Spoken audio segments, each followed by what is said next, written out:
O napot ay mga utang. That's why dili malikayan na masamok imong una-una o maapektuhan ang imong pagpangalagad. O kasagaran maapektuhan po ang ato ang mga modo sa malipayon o kasagaran isok.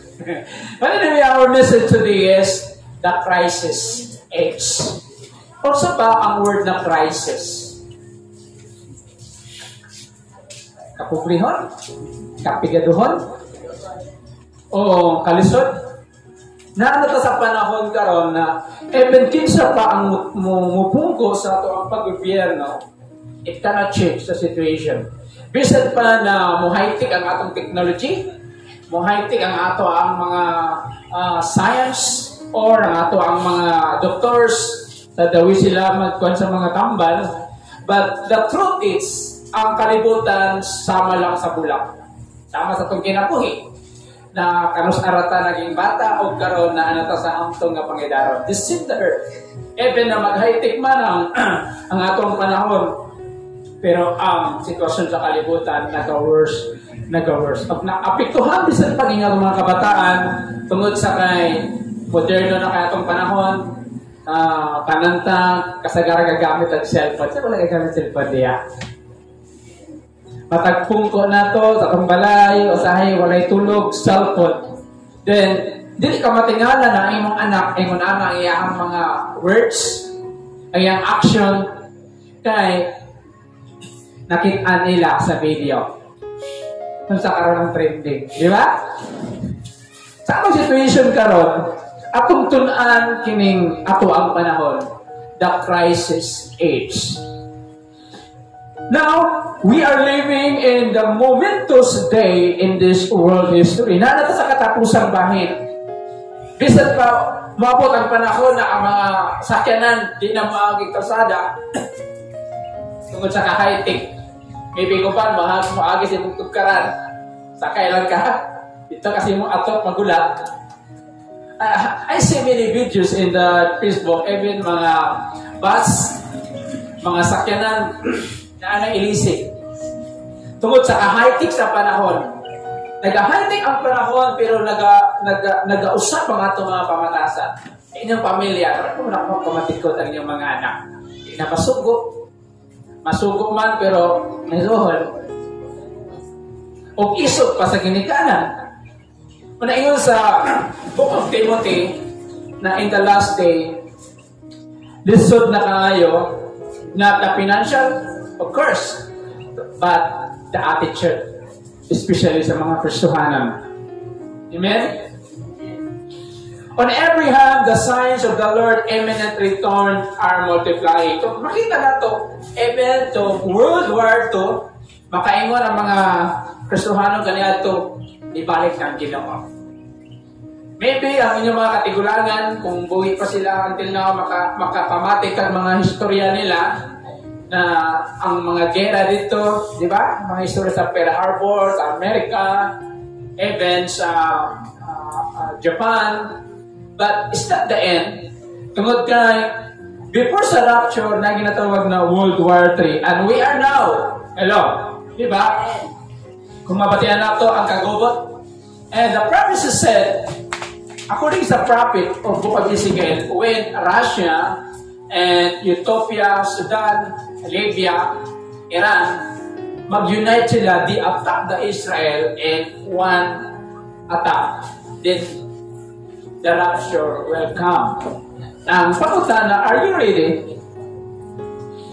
And the Lord's imminent return and multiplying the next event of God's political calendar. So, doon na kayo tugod kay, ang tanan na pangitabo, naka-plaster na, naka-record na. It means organized.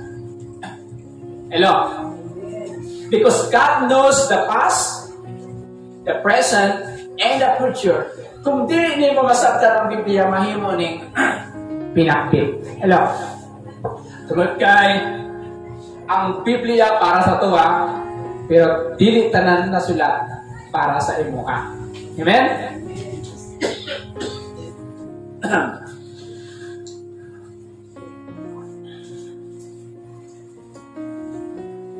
The fact that the prophecy are now awake and fulfilled surely. So, doon na kayo ang mga panahon na atong ginahula. So, ang pangutana, andam ba atong ginabuhi anytime na mubalik ang Ginoo? So, ito na to karon the crisis age, tulok kaar. Tulok kaar na gipakita sa tuwa in advance ang mga panghitabo sa pagkakaroon. Number 1, Esther in chapter 4 verse 14. Kung magpabilin kang magpakahilom ni tagna, ang kagawasan kaluwasan mo abot para sa mga Hudiyo, gikan sa laing dapit. Apan ikaw o ang panimalay sa imong amahan mga laglag, o kinsang nasayod na sa maong panahon, gibutang ikaw sama niini. Kung tanaw na to ang kasaysayan ni Queen Esther. Isa si Queen Esther, isa sa ka-Hudiyo. Gikan sila sa nabihag pato sa Susan, part of the Persia mo ng Iran. Ang Persia, kaniadto, mao ni ang Iran. Ang Babylon, mao ni Iraq. And in the other country, wala nag-change sa ginang pangalan. Nabiyag sila dito katungod kay guwapa ni si Esther na gustuhan ni King Ahasuerus ug gihimo sa queen. O ang hari na asay usa ka sulugoon nagipangalan og Haman. Every time na unaog siya, makita niya ang tiyo ni Esther nga si Mordecai. Dili muyuko sa iya. Tungod kay taas yung posisyon, nag-required siya na respetuhon. Kung tungod yan na nasuko siya, na nung wala si Mordecai nakatag o pagtakot sa iya, naghimo siya og mga pamaagi o kasuguan na ipasilyuhan sa singsing sa hari na pamatyon ang mga Hudiyo. That's why mingon si Mordecai sa iya, kung dili ka mulihok, o magpakahilom ra ka, moabot ang kaluwasan sa laing dapit para sa mga Hudiyo, apan ang imong panimalay malaglag. Amen. Di ako sa kong patay sa liling pantay. Matulon na po ang tubig. Ang hindi ay. Now, kung atong tanawon ang history sa Israel, many nation ang thank you.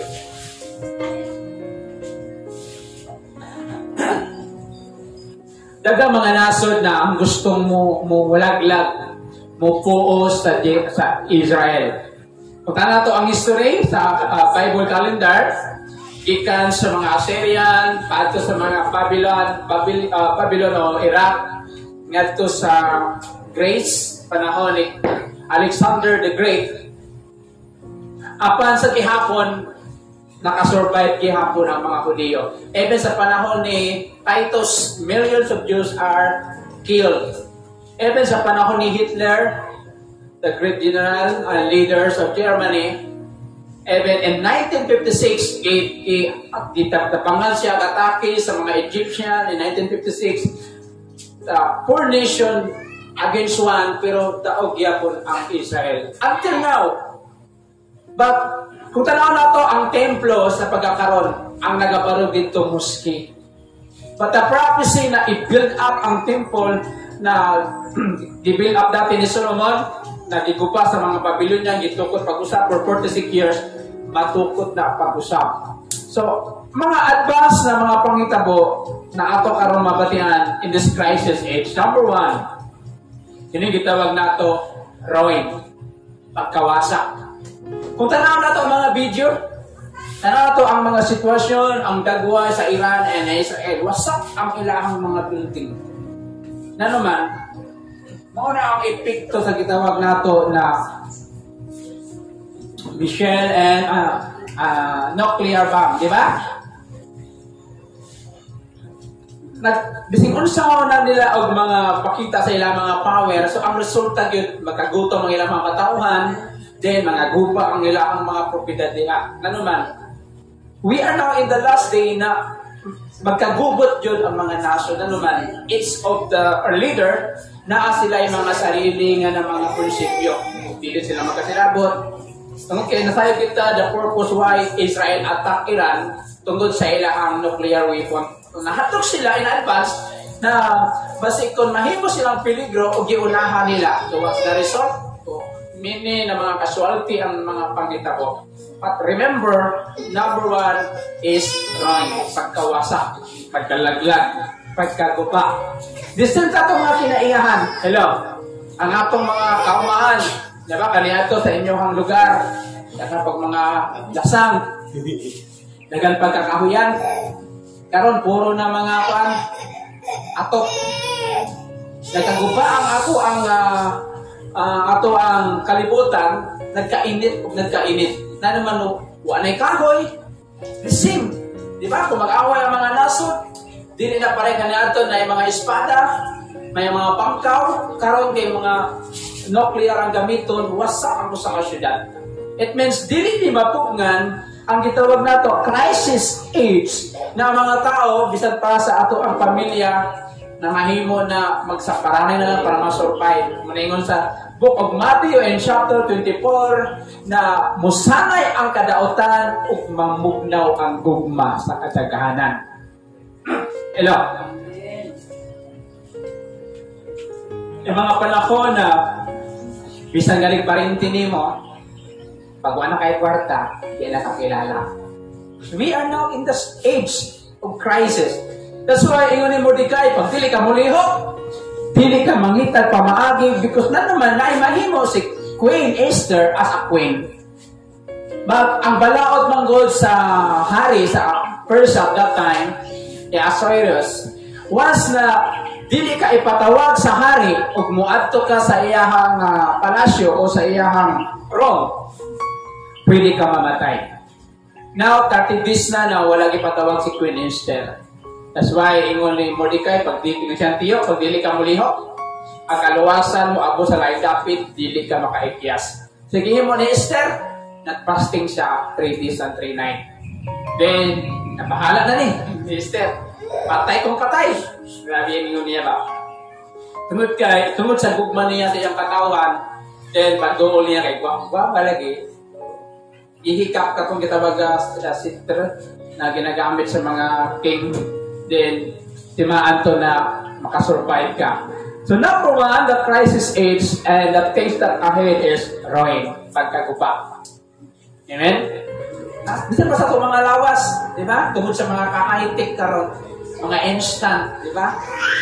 Lamig kayo, dali lang maluto, pero kumusta mo ang health? Punta, paniod to, noodles kay abukara, anak, 3 minutes na, kaon tayo. Then after many years, isa may tapusin mo ang tinaayo kidney. Because we are now coming sa mga butang na nagkaguba na, di ba?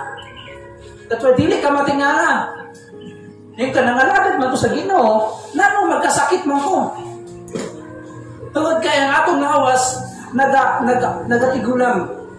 Ang atong mga pangsod, atong mga organ, nagkahina na ang ilahang paglihok niya na. That's why, dili malikaya na may pikil. Matagal ka agpawal, masakit man.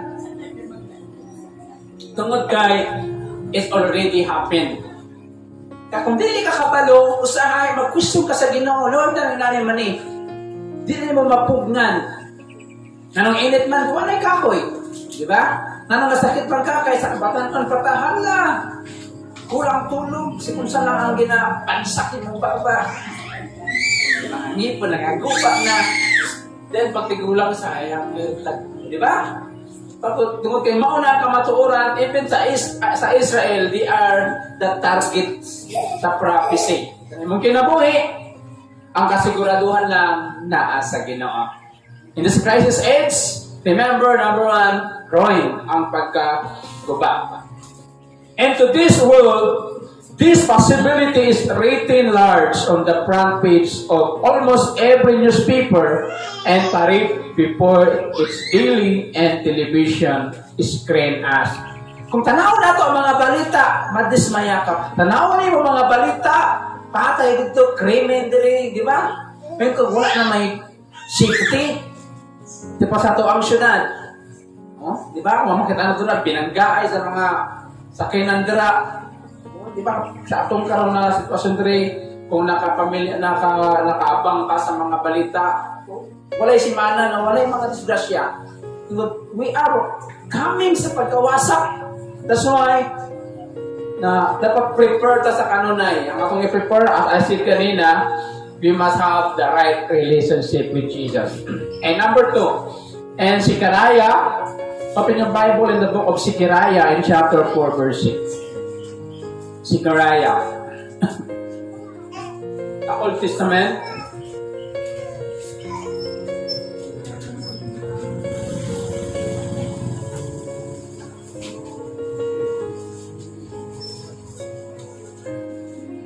Zechariah chapter 4, verse 6.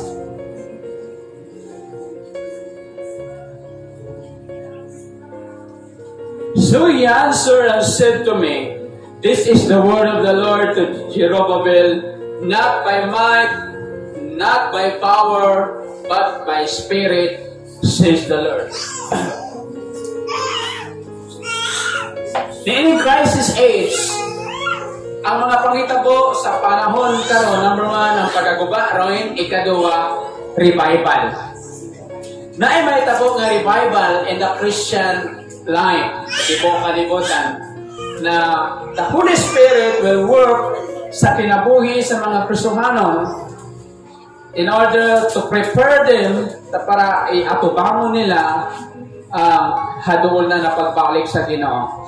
Remember, Zechariah 4 verse 6, not by might, not by power, by the Spirit of the Lord.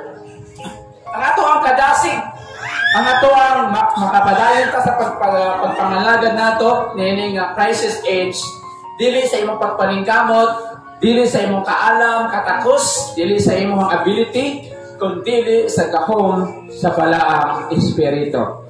God could send a spiritual awakening that would postpone things for another generation. Magapadala ang Diyos sa spiritual awakening sa ato ang kinabuhi. Bisan para sa panahon sa atong situation karon. So kung sa natong himuon, dapat na atay maintenance sa ato ang prayer life, sa ato ang devotional. Kita ka bata pagpaikot. Kinsa diri ang naga-pray pa.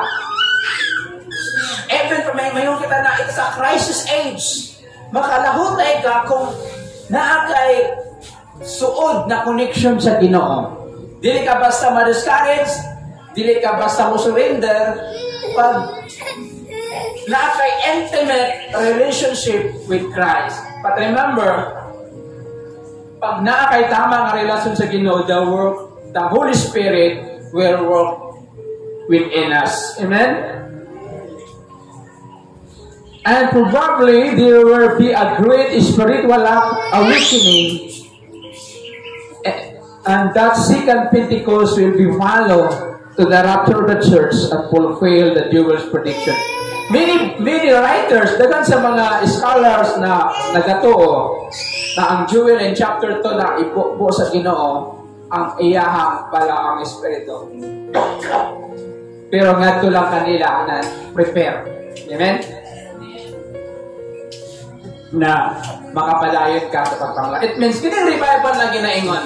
Even sa tunga sa imong problema, even sa tunga sa imong mga kabalaka, God open a way para sa tuwa na masurvive ka. So nagapakita ni, na bisan magkalisod ka sa pagkakaroon, dili ka pasagdan sa Ginoo. Amen? Ang one thing lang himongon mo is continue to trust the plan of God. Amen? And finally, open our Bible in John 14 verse 3. John 14 verse 3. And I will go and prepare a place for you, and I will come again and receive you to myself, that where I am, where you may be also. Mulakaw ako o mag-anda og lugar para kaninyo. Mubalik ako pag-usap aron dawaton ko kamo sa akong kagalingon kung asa ako tuwa usap kamo. It means there is the end of suffering sa atong kinabuhi. Again, Tulo ka butang na mahitabo ni ining crisis nga panahon. Number 1, pagkaguba, ruin, resulta sa gera, resulta sa mga nagalaing mga linog, mga calamity, and second things, revival. It means na ay tapang kita sa Ginoo in the moment na mga ikagtapang sa Ginoo. And finally, the rapture. Hello. Kung naatay mga kagulaanan sa ato ang sitwasyon karon, always remember na mingon ng Ginoo, I will go and prepare a place for you. And I will come again and will accept you unto myself, then where I am, you may be also. Kung asa ang Ginoo, na dito ang katagbawan. Amen? Dili na mahitabo na pagbalik sa Ginoo, na dili na kamaabutan na nagahulat sa iyaha. Hello. So, importante kayo, bisig sa pato ang mga sitwasyon karon, tahop dito sa Ginoo. Dudod sa Ginoo, duol sa Ginoo is the only things na akong pagkahimuon. So far as the church is concerned, there remains not a single of prophecy to be fulfilled before its withdrawal from the sin. So, tanaw na to, na kining mga gisulti sa Bible, it will fulfill in the right time. So, this crisis is to remind us na naay rapture. Kung sa ba ang rapture? To cut up. So, in the twinkling of our eye, mawala ka kalit. For example, karon sa imong gipungkuan. Pag anak nimo wala na siya. Hello. Tayo na nag-pray ka pag mata nimo wala ka noon. Hello. Kining rapture na giantang sa Bible, it will happen before the 7 years tribulation. Before mo attack and the whole first, the World War III, led by Russian, pauban sa Ethiopian, Egyptian, Sudan, and Iran, then the rapture will come. Ang pangutana, maapil ka haka. Hello. Maapil ka haka. So, importante kayo, kung saan pag-secure, dapat na kay personal nga relasyon kang Jesus. Ang makaluwas sa imo ang imong relasyon sa Ginoo. Amen? Tanan-tana ay bad side. Tanan-tana ay mga negativity na mga nature o batasan. Ang atong relasyon mauna ang magkauban sa tuwa dito sa gingarian sa Ginoo. Yan nga nakapagtindog ang tanan. Tulo ka butang na atong tandaan ng atong panahon karon that triple R. Number 1, ruin. Ang pagkalaglag, pagkaguba. Ikaduha, na ay revival na mahitabo. Sa imong kinabuhi. O ikatulo, ang rapture. Nagka-pray kita.